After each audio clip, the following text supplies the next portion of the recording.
Yeah, well, either way, that way I don't disturb.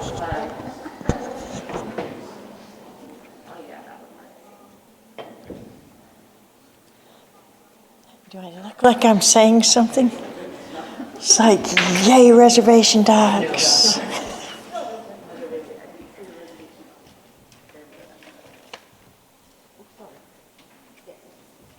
Send me.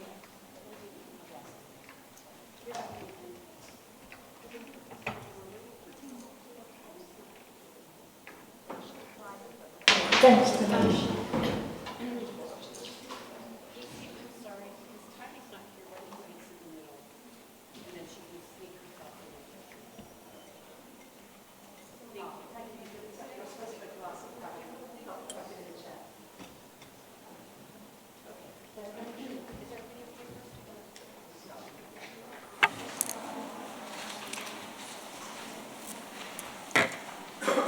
Taily is here.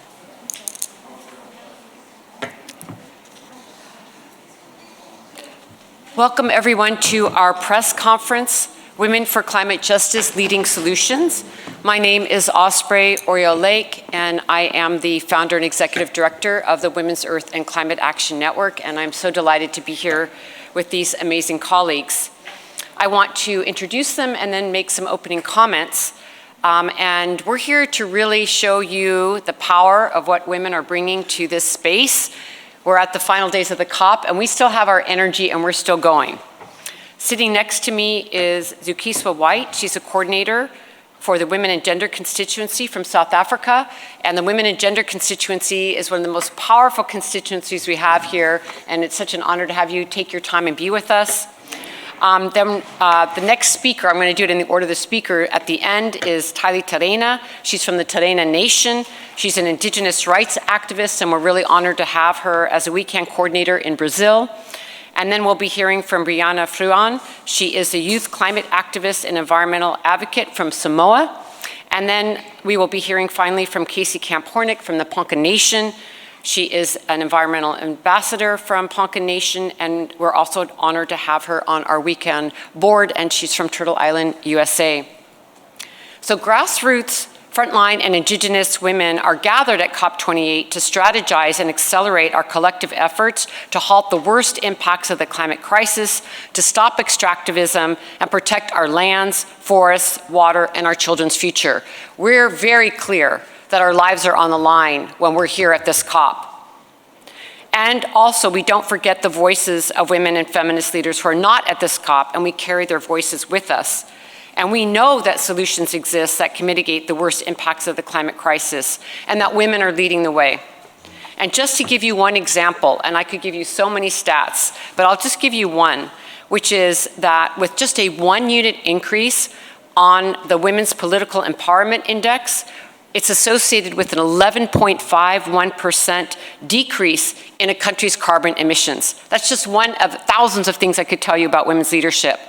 So we need to really understand the role of women in these spaces, whether it's on the front lines of resistance to fossil fuels, protecting and replanting forests, creating food sovereignty networks, or advocating for transformative climate policies. Women are leading the way. And this is why WECAN is uplifting women and community-led solutions, strategies, policies, and frameworks. It is code red for humanity, and we're drawing a red line to say no more to sacrifice people and no more to sacrifice zones. We must move forward with a climate justice framework where no one is left behind. This is a time to unite together to build the healthy and equitable world we know is possible for each other. And no matter what is going on in those negotiating spaces, we are building our power and we are acting and moving forward. On every continent, women land defenders are rising, and in some cases literally putting their bodies on the line to protect Mother Earth and our communities for all that we hold dear. And there is a historical connection to the violence against women and violence against Mother Earth that we can't ignore in this systemic oppression. And it has to be changed and it has to be healed. So I ask you to join me in standing in solidarity with women's movements around the world as caretakers and protectors and defenders of our precious planet and communities. And importantly, the pressure and insight of global people's movements are central to pushing forward transformative and bold leadership right now, because we do not yet have the politics in place to tackle this multiple interlocking crises we're facing. And we're seeing OPEC coming out, pushing for oil countries to not move forward with the phase out. And we think this is completely unacceptable. We see the United States interfering with the negotiations for the most positive results. And this is what I say, what I mean when I say that we don't have the politics in place, but we have to move forward and push forward because we demand a future for our children. We need to draw upon the knowledge in this context of the leadership of Indigenous, Black and Brown and frontline women and feminists who are already deeply engaged in solutions. And it should be noted that of 133 countries here, only 15 heads of state are women. This is a problem. Knowing that women are leading in this way, there's only 15 heads of state out of 133 countries represented. Overall, there have been 28 COPs, only 5 have been women presidencies. Our WECAN network is speaking out in recognition of the sacred interdependence of all life on Earth, and with the knowledge that business as usual, extractive economic models, and colonialism have ushered in an era of planetary destruction. And our call to action for gender justice, racial justice, upholding Indigenous rights, rights of nature, calling for a just transition, and immediately phasing out fossil fuels with none of the adjectives is an ongoing agenda for people and planet. It's an urgent call for our very survival. And to contextualize the urgency of this moment, since the signing of the Paris Agreement, the world's 60 largest private banks have provided $5.5 trillion in financing to the fossil fuel industry. And a recent report by the UN Environment Program found that governments still plan to produce more than double the amount of fossil fuels in 2030 than what would be consistent with limiting global warming to 1.5 degrees. We cannot continue with these disastrous numbers. We don't accept this. This is unacceptable. In response, WECAN is releasing a report this week that highlights the need for governments to invest in a care economy and women's leadership for a just transition. And you can find this online. It's called Prioritizing Care Work Can Unlock a Just Transition, and it demonstrates how investments in high-quality care jobs can mitigate the worst impacts of the climate crisis, increase funding for public infrastructure, and support economies within a just transition framework. And we have been fighting here all week in the Just Transition Working Group to really interject and intervene with these ideas and realities that we know in our movements are so important, like the care economy and the labor of women and how that impacts decarbonizing the economy. So we are here intervening, even if the governments aren't listening. They are being introduced to what our solutions are, and it's very important that we're here advocating. I also want to point out that this is a COP where we, along with all global movements, as I say, are accelerating our call for a fossil fuel phase out. We are dragging governments and industry into this conversation. And as we make this demand, we also know that it's essential to make clear that there are false solutions to the crisis, including dangerous or unproven techno-fixes, carbon offset schemes that simply don't work, net zero pledges that delay immediate action, amongst others. And so we're also presenting this report this week. We have been passing it around. It is called The Need for Real Zero, Not Net Zero. And it's shifting from false solutions to real solutions and a just transition. And this report details this, and I would really encourage people to look at it because there's a lot of confusion around carbon capture, around net zero, and really being sold on a narrative of what governments and financial institutions think is a real solution to the climate crisis when it's not. We need to move quickly, but we also need to move with justice and real solutions that care for our communities and our planet. And lastly, we can't just set emission goals while fueling the problem by allowing new oil and gas and coal projects. That has to stop. We need a new international mechanism to complement the Paris Agreement and address the root cause of the climate crisis, which is fossil fuels. And we're calling for governments to cooperate and negotiate a fossil fuel non-proliferation treaty that will manage the fossil fuel phase out in a way that is fast, fair, and financed, because there also has to be finance for the global south for this to take place. There's no time to lose. We're at the final days of the COP. We will continue our red line demands. Women are rising. We're not waiting. We can act now, and we must act now. Thank you so much for joining us, and I would now like to pass on to my colleague, Zukiswa White.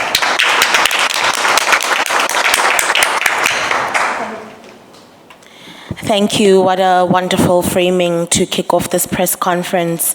As Osprey mentioned, I am with the Women and Gender Constituency, and I'm wearing red in solidarity with the sovereignty of Indigenous peoples all over the world, and to affirm and amplify their leadership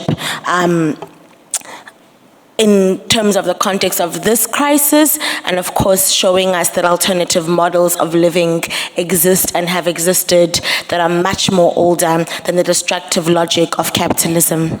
And so we honor that today. The simple fact is that the science has never been more straightforward, colleagues. Experiences on the ground regarding climate impacts have never been more documented. The leadership of women as first responders in times of crisis, as advocates of transformative climate policies, as well as co-weavers of strengthened capacities and resilience of communities has never been more evident and has never been more visible. If this, however, was met with the political urgency and the political will by those who claim to represent us in these negotiation rooms, by those who are empowered with formal leadership structures to say they speak in our names, if the reality that I've started off with is met with the political urgency and will by those people in these negotiation rooms, in legislatures of different governments across the world, we would not be losing hope in a process that in many ways is moving farther and farther away from delivering on clear and ambitious outcomes to ensure a climate just future. But what is also a very simple fact is that capitalism, coloniality, that has bred the society where billions of people live on the margins and are suffering from greed, from destruction, and extractivist logic of always wanting more and more and more. So that capitalism, that coloniality cannot sustain itself any longer. This crisis is the consequence of its own doing. A gender-just transition is the only logical political imperative. What we are long past discussing is what and why, and should be focusing our efforts on how. Borrowing the how from Indigenous peoples and systems of being, from the Indigenous people's way of life and systems of being in the world.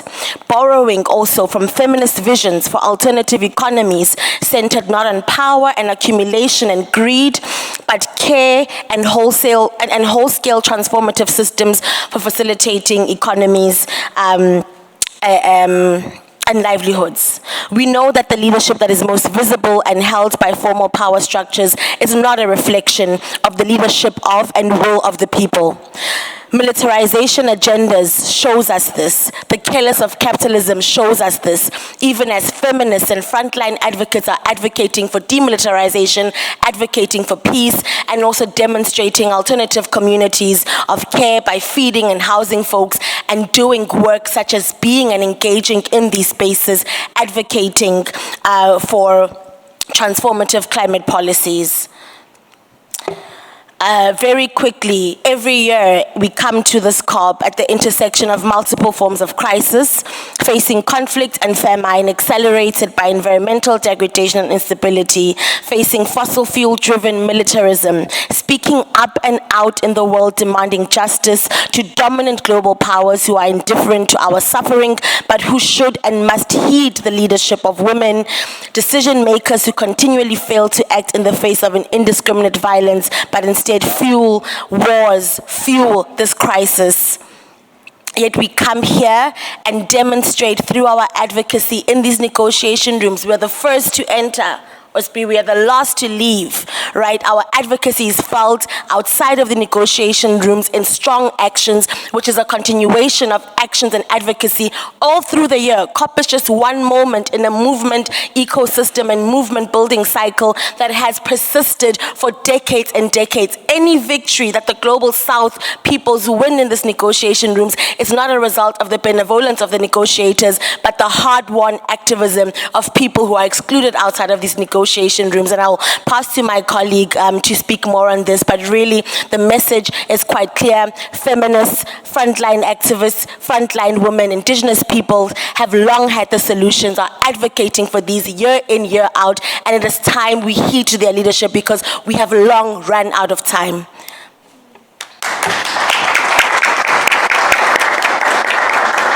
Thank you so much for your powerful words, and I hand the floor to Taily Terena of the Terena Nation.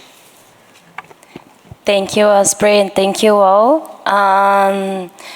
Today, I want to bring a little bit of the teachings that I got from my mom and from my grandmothers to not be silent. My people normally the men were the ones that would lead political process or to speak with the non-Indigenous, but my mom teach me that I should not be silent, that I should not stop fighting for our people, and she always teach me that I need to fight for these spaces.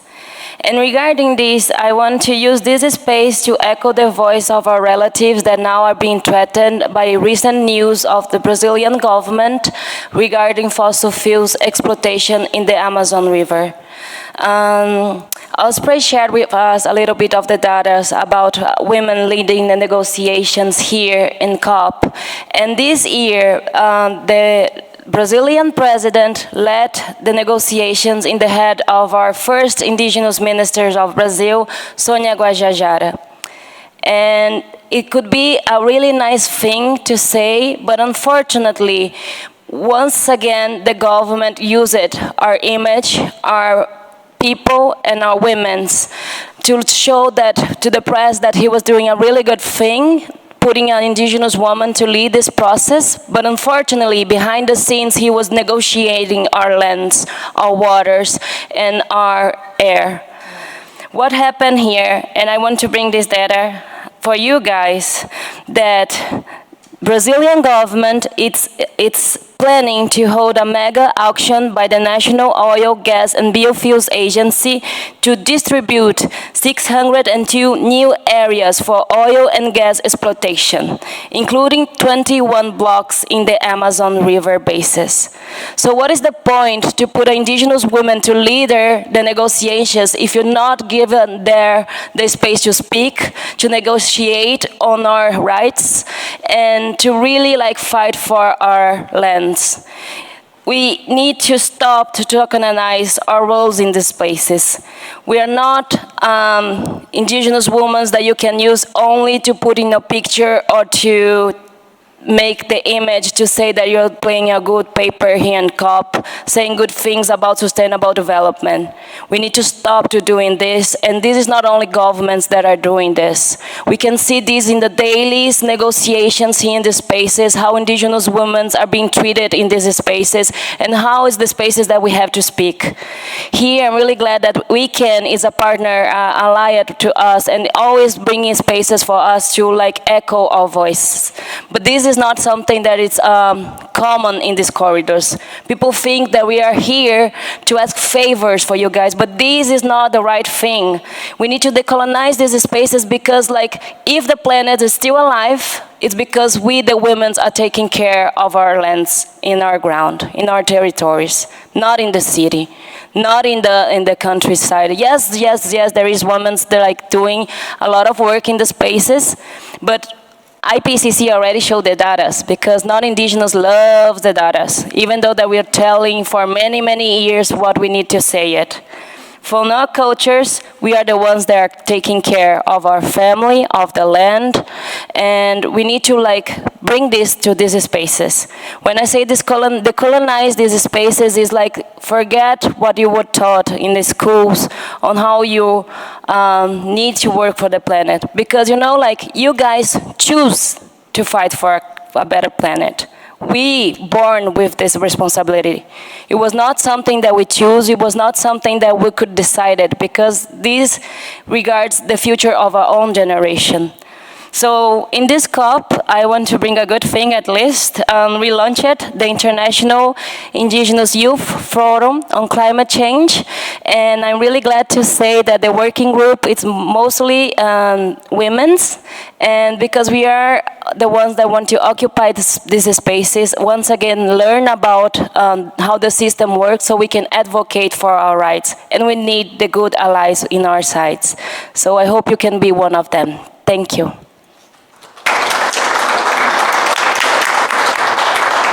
Thank you so much for your powerful intervention. Thank you so much for speaking out. And now I'd like to hand the floor to Brianna Froyen. Talofa lava. My name is Brianna and I'm from the island of Samoa. I'm very proud to be from Samoa because, as mentioned, the women head of states are outnumbered by male head of states, and I'm lucky to be from a country where we have a female prime minister, so she is amongst the very small number of female head of states that are representing us here at COP. I want to also acknowledge the amazing women on this panel. I want to acknowledge the Indigenous women who have had to show up to COP in acknowledgement that COP is not a mana-enhancing space. If anything, it is a space that takes our spirit away. But time and time again, we show up. Every end of year, there's something taken from us. This is not a safe space for us, but we know we have a responsibility to be here to fight for the women that could not enter these spaces. I want to use my opportunity in the platform here to honor the Pacific negotiators, the Pacific female negotiators. On my way walking over here, I passed the plenary rooms and I saw two of our female negotiators walk in, Anne Rasmussen from Samoa and Tina Siju from Marshall Islands. These are two of the women, along with other female negotiators from Samoa, who are holding the line for us in negotiation rooms. They are pushing for ambitious language. They are pushing for a fossil fuel phase out. They are pushing for strong language around financing, on loss and damage. And they are being met with so much restriction, with so much pushback, and acknowledging that there's a record number of fossil fuel lobbyists here who have been fighting them every step of the way. I acknowledge those women because they are not women like me. I get to be on these panels. My face gets to be in the pictures on the marches. These are the women who are behind closed doors. They are not honored. They are not thanked. They are put under this banner of negotiators. And when you hear negotiators, you think, oh, they're not the best people, but there are people in there who are fighting for us. And it is an uphill battle. It's an unfair battle. The UNFCCC has made an unfair battle for them. Yes. And I want to acknowledge them, and I want to thank them for their fight. And I want to say that the women on the outside who also are trying to hold on to our mana are holding the line with you. We are holding on with you, and we are trying to do as much as we can on the outside to amplify the fight that you are fighting for us on the inside. So I thank you, women like Tina, like Annie, and I say, aloyo faiva, keep going, keep fighting.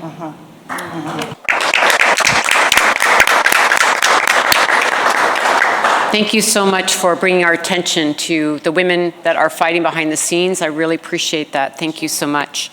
And now I'd like to hand the floor to Casey Camp Horinek. Thank you, Casey. Latia is usually with the Ponca, but the Manchte Ponca, Oklahoma. I'm grateful to be here among these women, these youth, these women who are in their middle years, and to be among other elders here. I feel good seeing my niece out here. I feel good seeing the power that sits in this room. I'm very grateful to say that as women coming forward in this particular space that you're talking about, I only feel empowered here. I know that there's steps that have to be taken as a woman that is considered an elder, that comes into spaces of being a survivor, of the Holocaust of the Americas, of the colonization that was intended to kill us when they brought us the smallpox blankets, when they did the forced removals from our homes into different lands.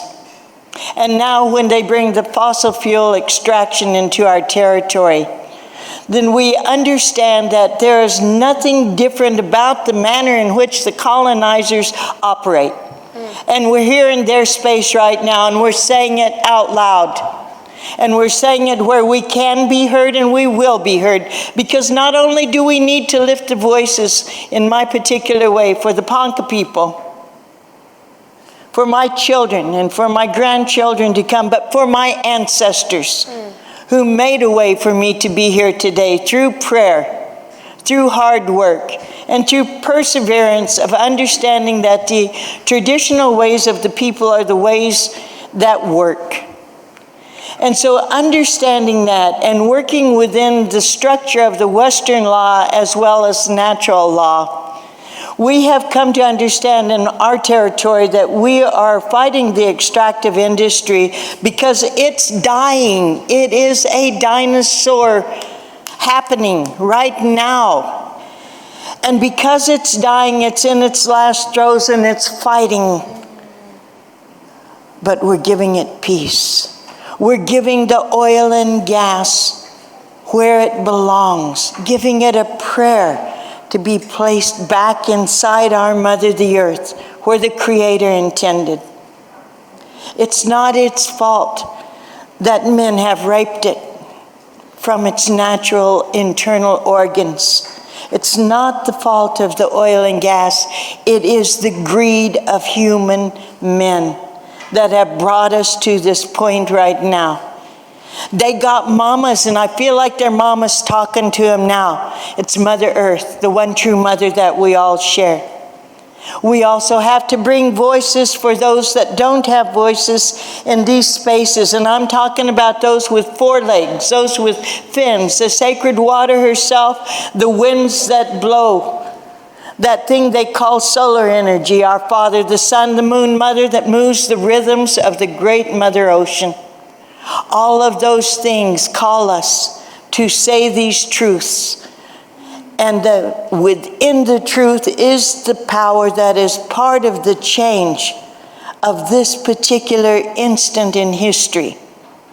We choose at this moment, all of us, to be the warriors that are going to be looked back on and say, yes, they stood because they knew it was the right thing to do. We're enacting things in the Ponca territory like the rights of nature because we know that we as human beings are not separate from nature. But at this moment, we are nature protecting itself. Understand that. If you eat, if you breathe, if you drink, you are part of nature and nature is part of you. And we must build on these new movements, these rights of nature movements that are now passed in over 30 countries, communities that can do that, rights of the rivers, because the natural laws will live and will move and will do, as you can tell by the changes of the things that they call climate change, climate crisis. But in reality, that is the purification of Mother Earth, because she knows she has to make a way for the generations to come. We are part of that. We are her reflection. We are the voice that others don't listen to. And we're here.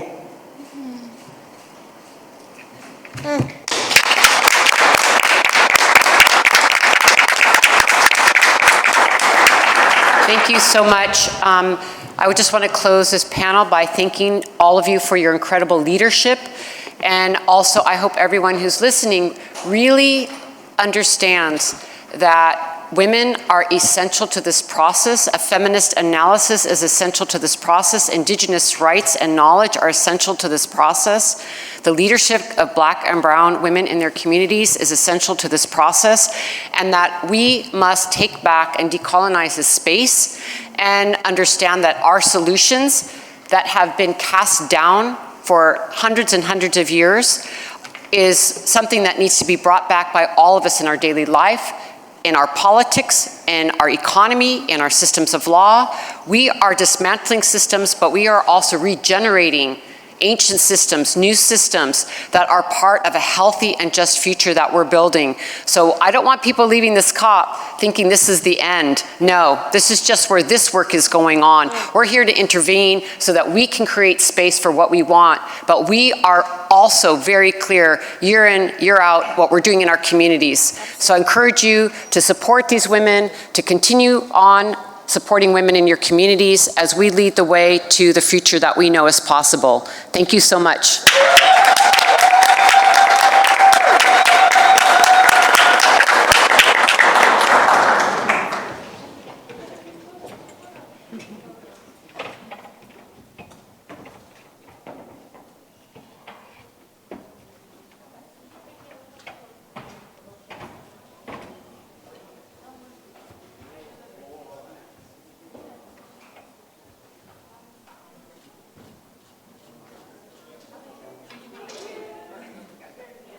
Yeah, we need to.